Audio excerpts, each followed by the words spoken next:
وادی رضا کی کوہ ہمالا رضا کا گئے اور جس سمت دیکھیے وہ علاقہ رضا کا گئے. بسم اللہ الرحمن الرحیم. الحمد للہ رب العالمین والصلاة والسلام على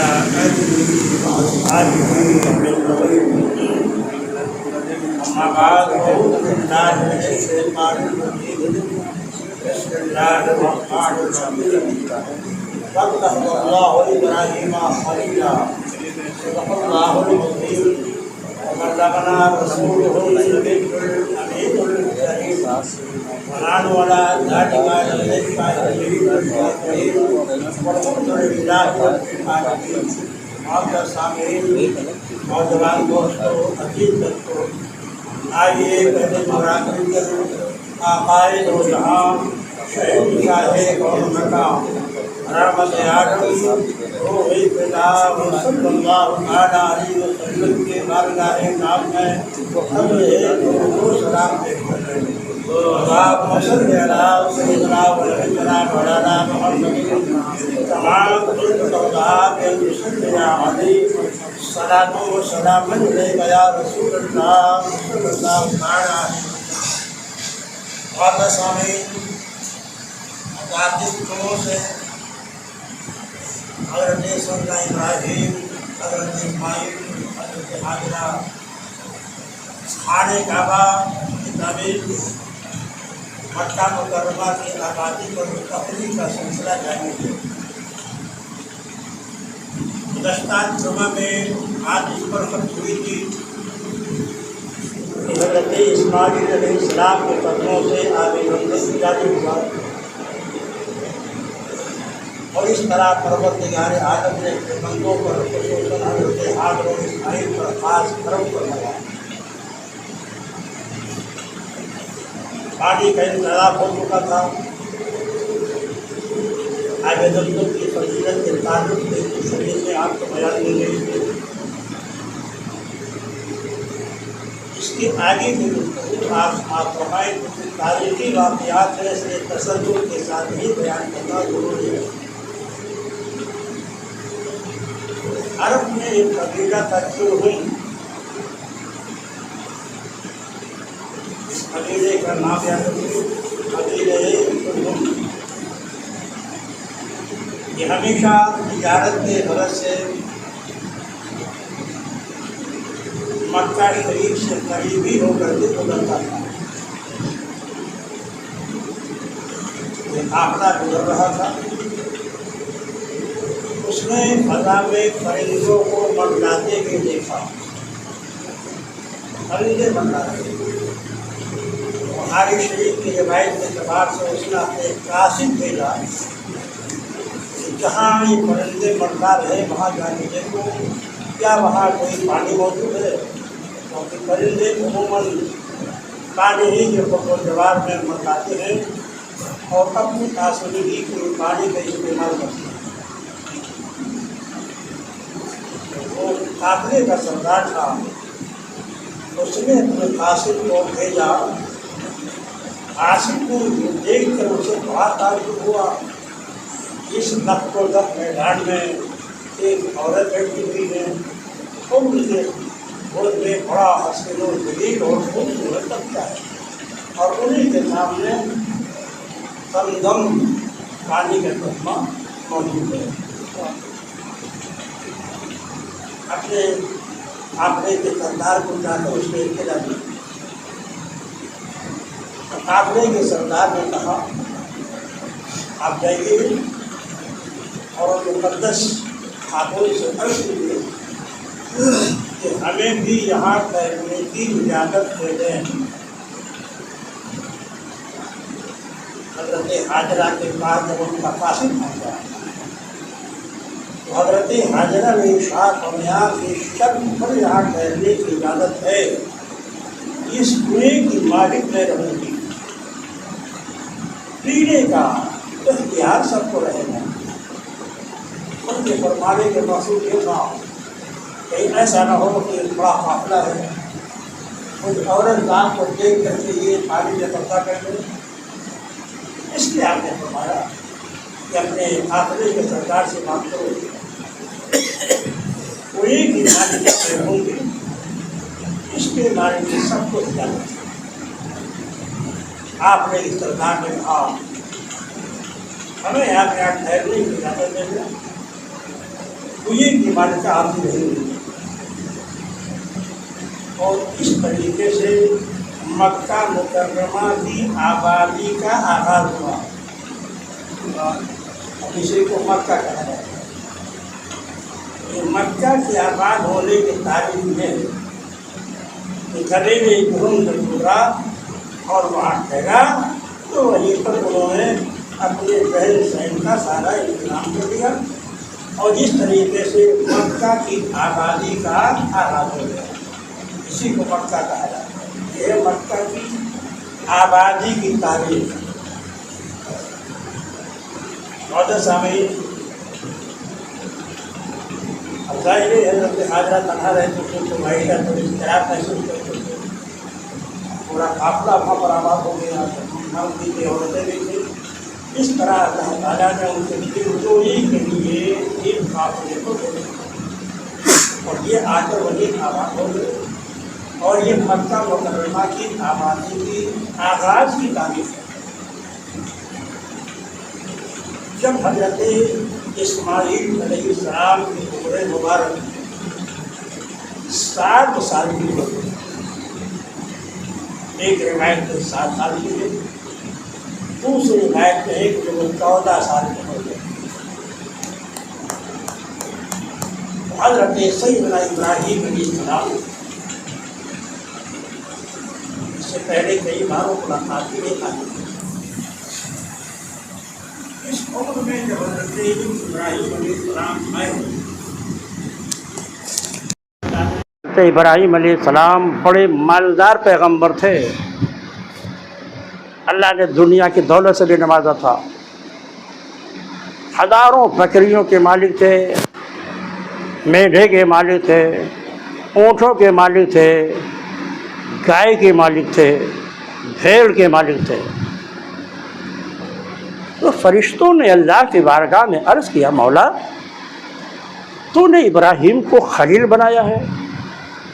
خلیل تو وہی ہوتا ہے جس کے دل میں اللہ کے سوا کسی چیز کی محبت نہ ہو۔ یہ فرشتوں نے بارگاہ رب العالمین میں اظہار کیا، اللہ وہ تیرے خلیل ہے، حالانکہ ان کے پاس بہت دولت بھی ہے، ان کے دل میں اپنے صاحبزادے اسماعیل کی بڑی محبت ہے۔ اللہ تبارک و تعالیٰ نے اب ان فرشتوں کو جواب دینے کے لیے کہ میرے ابراہیم وہ ہیں جو میری رضا کے لیے اپنی جان کو آگ میں ڈال چکے ہیں، وہ مجھ سے کتنی محبت کرتے ہیں۔ اندازہ اسی لگاؤ کہ آدمی کو سب سے زیادہ محبت اپنی جان سے ہوتی ہے، مال سے بھی محبت ہوتی ہے، بیوی بچوں سے بھی محبت ہوتی ہے، مگر سب سے زیادہ محبت انسان کو اپنی جان سے ہوتی ہے۔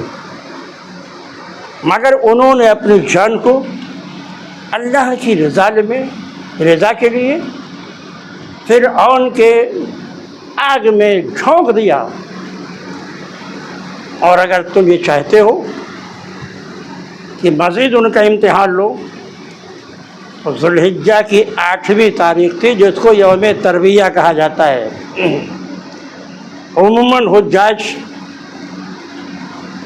8ویں ذوالحجہ ہی کو جو متمتع ہوتے ہیں وہ احرام باندھ کر کے منا جاتے ہیں۔ ذوالحجہ کی 8ویں تاریخ تھی۔ حضرت ابراہیم علیہ السلام نے خواب دیکھا، اے ابراہیم اپنا پسندیدہ مال میری راہ میں قربان کرو۔ حضرت ابراہیم علیہ السلام نے خواب دیکھا تو چونکہ نبی کا خواب ہے اور نبی کا خواب وہی ہے، دوسرے دن ایک روایت کے اعتبار سے 1000 بکریاں، 300 گائے، 100 اونٹ ذبح کیا اور تمام مکہ والوں پر اس کا گوشت تقسیم کر دیا۔ 1000 بکریاں، 300 گائے، 100 اونٹ اللہ کی رضا کے لیے انہوں نے قربان کیا، اور اس کے گوشت کو مکہ والوں کے آپ نے تقسیم فرما دیا۔ یہ ذوالحجہ کی 8ویں تاریخ کی رات میں آپ نے خواب دیکھا تھا، اور 9ویں تاریخ کو آپ نے یہ قربانی پیش کی تھی۔ مگر 9ویں تاریخ کو بھی جب آپ لیٹے سوئے پھر خواب دیکھا۔ خواب یہ دیکھا کہ میں اپنے بیٹے اسماعیل کو ذبح کر رہا ہوں۔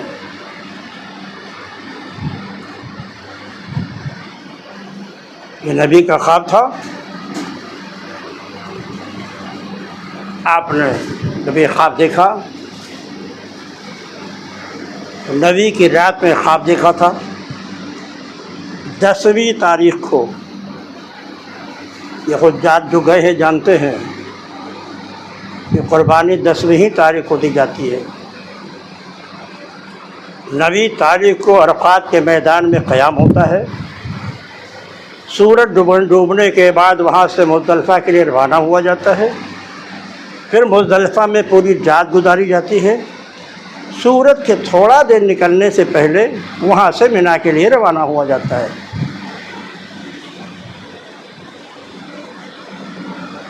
پھر 10ویں تاریخ حاجیوں پر عید کی نماز نہیں ہے، وہ مصروف رہتے ہیں۔ 10ویں تاریخ کو انہیں بڑے شیطان کو کنکری مارنا ہے۔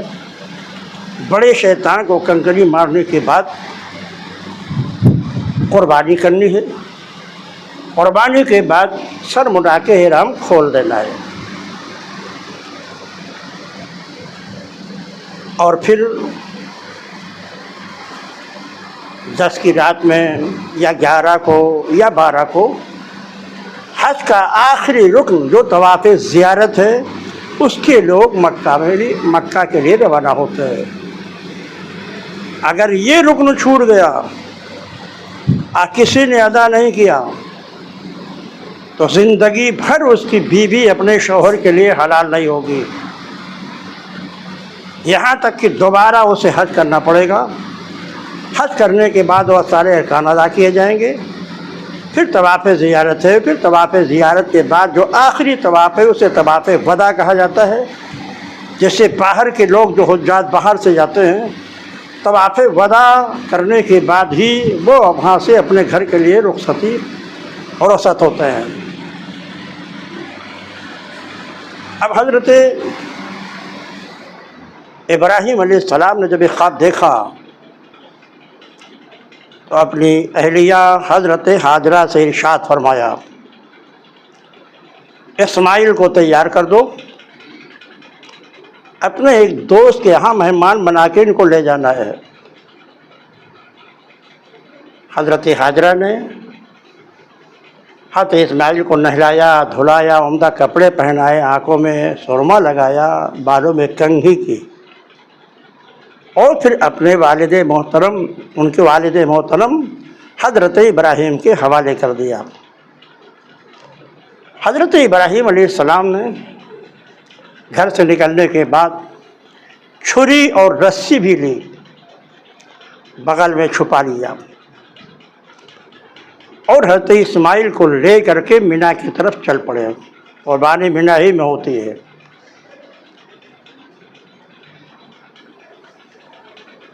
شیطان نے جب یہ دیکھا کہ ابراہیم اللہ کی بارگاہ میں بڑے محبوب ہو جائیں گے اگر کہیں انہوں نے اللہ کے حکم پر عمل کر لیا، تو حضرت ہاجرہ کے پاس پہنچا، ایک بوڑھے کی شکل میں۔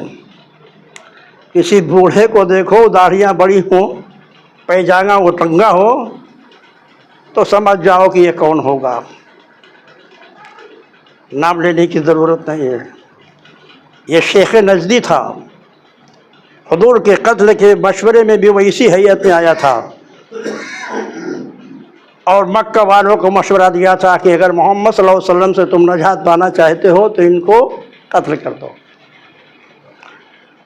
اس نے جب یہ دیکھا کہ حضرت ابراہیم علیہ السلام اتنے بڑے امتحان میں کامیاب ہو جائیں گے، اللہ ان کے درجات کو بلند کر دے گا، تو ان الشیطان للانسان عدو مبین، وہ تو کھلا دشمن ہے، اس کی ہمیشہ یہ خواہش ہوتی ہے کہ انسانوں کو رائے ہدایت سے بھٹکا دیں، برائیوں کی طرف لے جائیں۔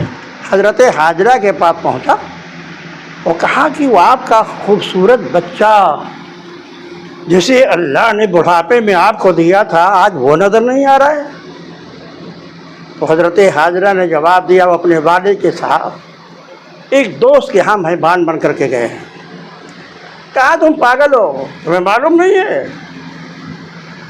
کئی دوست وغیرہ کے مہمان بن کے نہیں گئے، وہ تمہارے بیٹے اسماعیل کو ذبح کرنے کے لیے گئے۔ حضرت حاجرہ نے سنا تو آپ نے فرمایا کوئی باپ بھی اپنے بیٹے کو ذبح کر سکتا ہے؟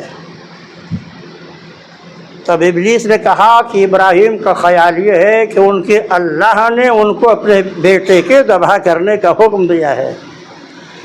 جب یہ کہا تو حضرت حاجرہ نے کہا تو شیطان معلوم ہوتا ہے، ایک اسماعیل کیا، اگر اللہ کا حکم ہو تو میں سینکڑوں اسماعیل کو قربان کر دوں گی اللہ کے حکم پر، ہر یہاں سے تو شیطان معلوم ہوتا ہے۔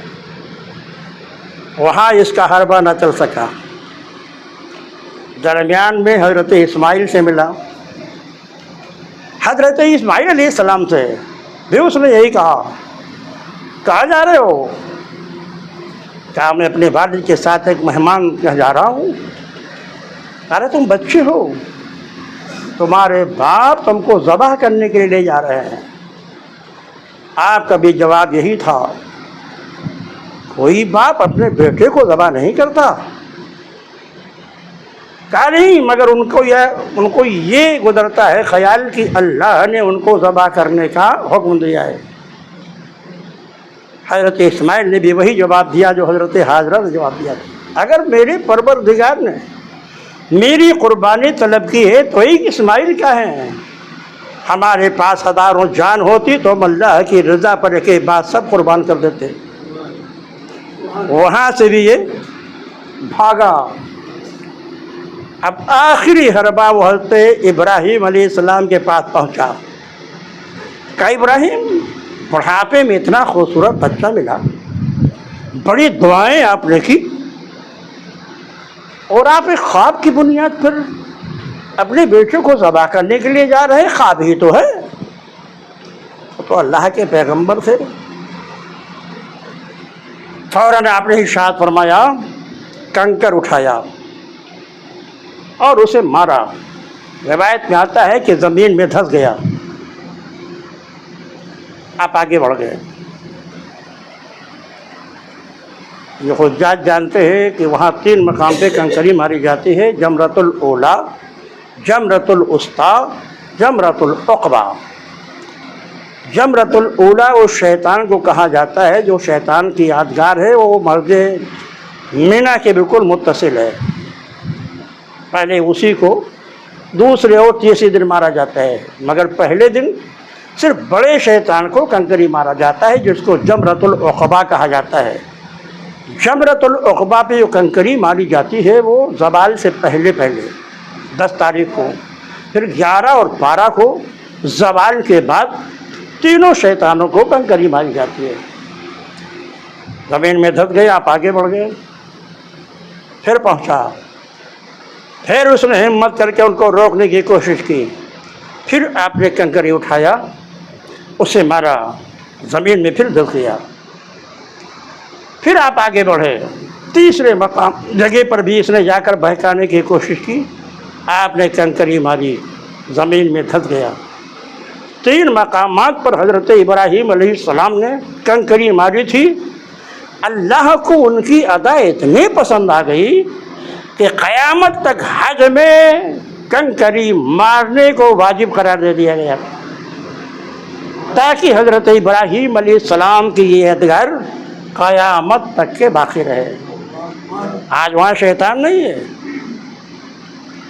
شیطان کی یادگار کے لیے خالی ایک ستون بنا دیا گیا ہے. یہاں بہکایا تھا، پھر یہاں بہکایا تھا، پھر یہاں بہکایا گیا تھا. اسے ستون کو کنکری ماری جاتی ہے. اس سے بھی یہی پتہ چلتا ہے کہ حج کے جتنے ارکان ہیں وہ سب اللہ کے محبوب بندے اور ان کی بندیوں کی یادگار ہے. آج وہاں کوئی بہکانے والا نہیں ہے، نہ کوئی شیطان ہے. مگر شیطان نے 3 جگہ ہمت کی تو اللہ کو، اور ابراہیم نے کنکری مارا تو اللہ کو ان کی ادا اتنی پسند آ گئی کہ کنکری مارنے کو حاجیوں کے لیے واجب قرار دے دیا گیا. قیامت تک جب تک حج ہوتا رہ جائے گا اس کے سر پر ستون پر کنکری ماری جاتی رہے گی. اس لیے شیطان اگر آپ کے پاس پہنچے، اب شیطان کون ہے بتانے کی ضرورت نہیں ہے، اسے کنکری مار کے بھگانا. اگر اس کے گمراہی سے بچنا چاہتے ہو تو پڑھے لکھے لوگوں کے پاس وہ نہیں آتے. اسکول اور کالج کے بچے جن کو دینی معلومات بالکل نہیں ہوتی ہے انہی کے پاس جاتے ہیں اور ان کے عقید و ایمان کی چھیننے کی کوشش کرتے ہیں. معزز سامعین، اب آپ بنا پہنچے حضرت اسماعیل کو لے کر کے. تینوں شیاطین کو کنکری مارنے کے بعد تو آپ نے حضرت اسماعیل سے تذکرہ فرمایا، بیٹے میں نے خواب میں دیکھا ہے میں تمہیں ذبح کر رہا ہوں. نیاز مند بیٹے نے جواب دیا، اللہ کا حکم ہے، آپ مجھے صابر پائیں گے، کیجئے جو اللہ نے آپ کو حکم دیا ہے، مگر میری کچھ وصیت بھی سمجھ لیجیے. جب مجھے ذبح کرنا ہو تو مجھے آنزے منہ لٹا دیجیے، گردن پہ چھری چلے. ہو سکتا ہے چہرہ میرا آپ کے نظروں کے سامنے آئے تو شفقت پدری کے بنیاد پر آپ کا ہاتھ ذبح کرنے سے کہیں رک نہ جائے، اس لیے مجھے آندھے منہ ڈال دیجیے اور آنکھوں میں پٹی باندھ دیجیے تاکہ میرا تڑپنا دیکھ کر کہیں آپ ترس نہ کھا جائیں. حکم الہی کی تعمیل ہے، رضا الہی کے لیے بہت خوش دلی سے مجھے قربان کیجیے، آپ مجھے صابر پائیں گے. تاریخ بتاتی ہے آپ نے حضرت اسماعیل کے ہاتھ پاؤں کو رسی سے باندھا. یہ بھی ان کی وصیت تھی کہ ہاتھ پاؤں باندھ دیجیے گا تاکہ ذبح کرنے وقت اگر میں تڑپوں تو آپ کو ترس نہ جائے. آپ نے ہاتھ پاؤں باندھا، منہ کے بل لٹایا، تیز چھری آپ نے گردن پہ چلا دی. بار بار چھری چل رہی ہے، مجال ہے کہ حضرت اسماعیل کے گردن کو کاٹ دے. جلال میں آئے حضرت ابراہیم، چھری کو ایک بڑے پتھر پہ پھینکا. اتنی تیز چھری تھی کہ اس نے پتھر کے 2 ٹکڑے کر دیے. اب حضرت ابراہیم علیہ السلام عرض کرتے ہیں، چھری پتھر جیسے سخت چیز کو تو نے 2 ٹکڑے کر دیے، میرے اسماعیل کے نازک گردن پہ تو نہ چل سکی. چھری نے جواب دیا، اے اللہ کے خلیل، آگ کا کام جلانا ہے، آپ کو آگ میں ڈالا گیا تھا تو آگ نے کیوں نہیں جلایا تھا؟ کہا حکم الہی تھا. تو کہا یہاں بھی بار بار آپ چلا رہے ہیں اور آپ کا خالق و مالک مسلسل مجھے حکم دے رہا ہے، خبردار اسماعیل کے گردن کو کاٹنا نہیں. جیسے وہاں اللہ کے حکم ہوا تھا آگ کو، ایسے یہاں مجھے بار بار حکم ہو رہا ہے. اور ادھر یہ ہوا کہ حضرت جبریل علیہ السلام کو حکم ہوا. سارے فرشتے منظر دیکھ رہے تھے، حیرت و استعجاب میں ڈوبی ہوئی تھی کہ بے شک ابراہیم اللہ کے خلیل ہیں، کیونکہ حقیقت میں ان کے دل میں کسی اور کی محبت نہیں ہے سوائے رضا الہی کے. حضرت جبریل کو اللہ کا حکم، جاؤ جنت سے ایک دمبا لے لو، اسماعیل کو ہٹا کر جنتی دمبا باہر ڈال دو۔ 3 بلکہ 4 ایسے مقامات ہیں جب جبریل علیہ السلام کو اپنی قوت کے ساتھ زمین پہ آنا پڑا ہے۔ ایک مرتبہ جب حضرت ابراہیم خلیل اللہ کی چھری چل رہی تھی، دوسری بار جب حضرت یوسف علیہ السلام کو بھائیوں نے کنویں میں ڈالا تھا، تیسری بار جب جنگ احد میں سرکار دو جہاں کے دندان مبارک شہید ہو گئے تھے، اللہ کا حکم ہوا تھا پوری قوت کے ساتھ پہنچو،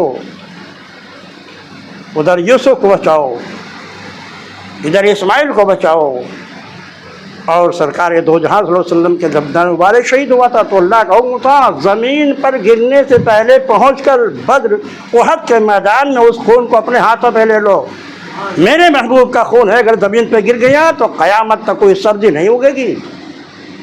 یہ 3 ایسے مقامات تھے جب جبریل پوری قوت کے ساتھ زمین پر آئے، دمبا لے ڈالا، دمبا ذبح ہو گیا۔ حضرت اسماعیل کھڑے مسکرا رہے تھے۔ حضرت اسماعیل نے جب یہ دیکھا منظر تو ان کے زبان سے نکلا اللہ اکبر، اللہ اکبر، جس کے جواب میں حضرت جبریل علیہ السلام نے فرمایا واللہ اکبر، اللہ اکبر، لا الہ الا اللہ۔ پھر حضرت ابراہیم کے زبان سے نکلا وللہ الحمد، یہی ہے تکبیر تشریق، اللہ اکبر، اللہ اکبر، لا الہ الا اللہ، واللہ اکبر، اللہ اکبر، وللہ الحمد، جو ذی الحجہ کی 9ویں تاریخ کے صبح سے 13ویں کی عصر تک ہر جماعت مستحبہ کے بعد شہری پر 1 مرتبہ تکبیر تشریق کہنا واجب ہے، 3 مرتبہ تکبیر تشریق کہنا سنت ہے۔ اس طرح اللہ تعالیٰ نے اس قربانی کو قبول فرمایا اور پھر اس نے اپنے محبوب صلی اللہ علیہ وسلم اور ان کی امت پر مالک نصاب پر قربانی کو واجب قرار دے کر حضرت ابراہیم اور اسماعیل کے اس ادا کو قیامت تک کے لیے زندہ کر دیا۔ یہی تک گفتگو ختم ہو